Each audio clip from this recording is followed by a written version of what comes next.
भारतीय सिनेमा की रूह अगर गीत संगीत है तो उस रूह की धड़कन है मोहम्मद रफ़ी साहब। एक ऐसी जादुई आवाज़ जिसने मोहब्बत को भी सुर दिए और जुदाई को भी दर्द भरे नगमे दिए। रफ़ी साहब सिर्फ गायक नहीं थे बल्कि भावनाओं के ऐसे साकार रूप थे जिनके बिना हिंदी सिनेमा का कोई भी चैप्टर अधूरा है। आइए दोस्तों, आज जानते हैं महान गायक की दास्तान जिन्होंने सुरों से पीढ़ियों को थिरकाया और दिलों में हमेशा के लिए जगह बना ली।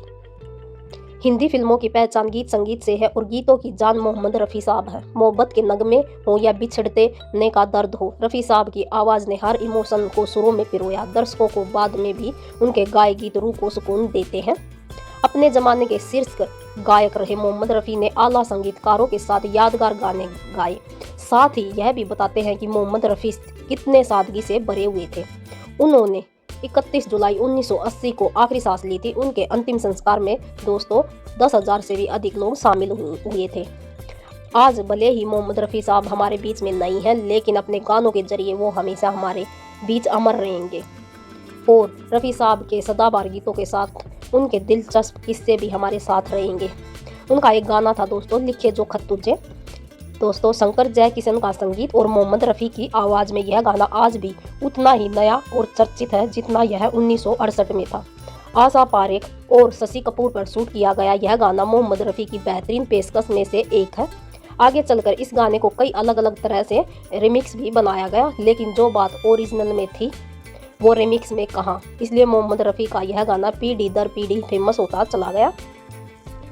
तुम बिन जाऊं का एक बार मोहम्मद रफ़ी और किशोर कुमार बिना एक दूसरे के जाने ही एक दूसरे को चैलेंज कर चुके थे। हुआ यूं था कि 1969 में की फिल्म प्यार का मौसम का एक बेहतरीन गाना जो आज भी काफ़ी चर्चित है, तुम बिन जाऊं कहाँ, को दो अलग अलग कलाकारों पर फिल्माया गया था, जहाँ शशि कपूर की आवाज़ बने मोहम्मद रफ़ी साहब, वहीं भारत भूषण की आवाज़ बने किशोर कुमार। हालांकि मोहम्मद रफ़ी द्वारा गाया गया वर्जन किशोर कुमार के तुम बिन जाऊं कहाँ से ज़्यादा लोकप्रिय हुआ। और दोस्तों, एक गाना था मोहम्मद रफ़ी साहब का, बाबुल की दुआएं लेती जा।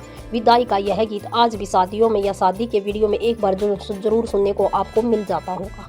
मोहम्मद रफ़ी ने कई भावुक करने वाले गाने गाए थे, लेकिन यह एक ऐसा गाना था जिसे गाते वक्त वो खुद भी भावुक हो गए थे।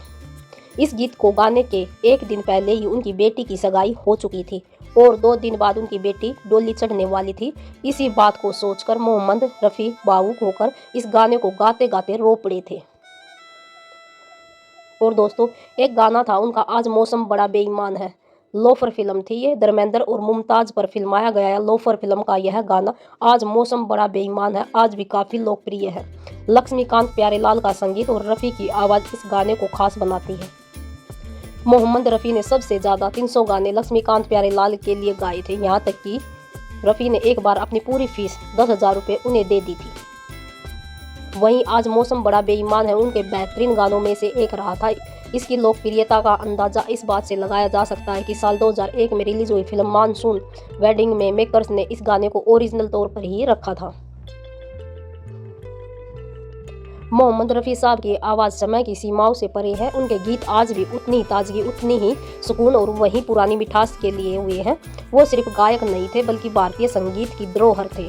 रफ़ी साहब की विरासत हमें हमेशा ये सिखाती है कि असली कला कभी मरती नहीं बल्कि पीढ़ियों तक जिंदा रहती है। इसी अमर आवाज़ को सलाम और इसी विरासत को प्रणाम।